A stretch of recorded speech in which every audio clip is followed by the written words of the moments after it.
সহজভাবে কিভাবে বক্রম দিয়ে গলা বানাবেন সে নিয়ম। প্রথমে বক্রমটাকে গলাটা কাটবেন, যে ডিজাইনের গলা দিতে চান সেভাবে কাটবেন। কাটার পরে এই বক্রমটার সাথে কাপড়টার সাথে সেলাই করে নিতে হবে। নেওয়ার পরে 1/2 ইঞ্চি বাড়তি রেখে বাকি কাপড়টা কেটে ফেলে দিতে হবে।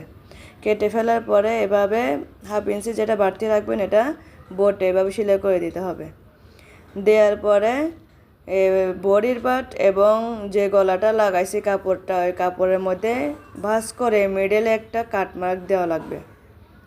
কাটমার্কটা দেওয়ার পরে বডি এবং গলাটা একসাথে রেখে রাউন্ড করে যেভাবে আপনারা বক্রমের ডিজাইন দিবেন, যে কোনো ডিজাইন দিতে পারেন, যেভাবে ডিজাইন দিবেন ওইভাবে সেলাই করে ফেলতে হবে। আমি এখানে গোল গলা কাটছি গোল গলার জন্য, তাই আমি গোল গলাটাই সেলাই করব।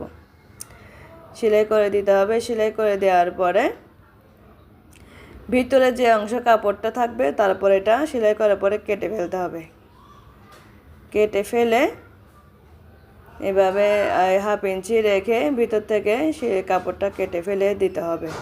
কেটে ফেলার পরে ছোট ছোট কাটমার্ক দেওয়া লাগবে, নাহলে গলা শেপটা সুন্দর করে বসবে না। কাটমার্ক দেওয়ার পরে একটা চাপ সেলাই দিবেন ভিতরে। চাপ সেলাইটা দিলে গলা খুব মজবুত হয় এবং সুন্দর হয়, তাই চাপ সেলাইটা দেওয়া অত্যন্ত জরুরি। সব গলাতে চাপ সেলাই দেওয়ার চেষ্টা করবেন। আমার অনেক বোনেরা আছে ঘরে বসে বসে সেলাই কাজ শিখে সেলাই কাজ করতে চান, তাদের জন্য এই ভিডিওটা। এই যে আমার ফাইনাল লুকটা চলে আসছে, খুব সুন্দর হয় এই গলাগুলো। এভাবে কেউ সেলাই করতে চাইন এবং ট্রাই করিয়েন, দেখবেন অনেক সুন্দর এবং সহজ হয়। আল্লাহ হাফেজ, ভালো থাকবেন সবাই।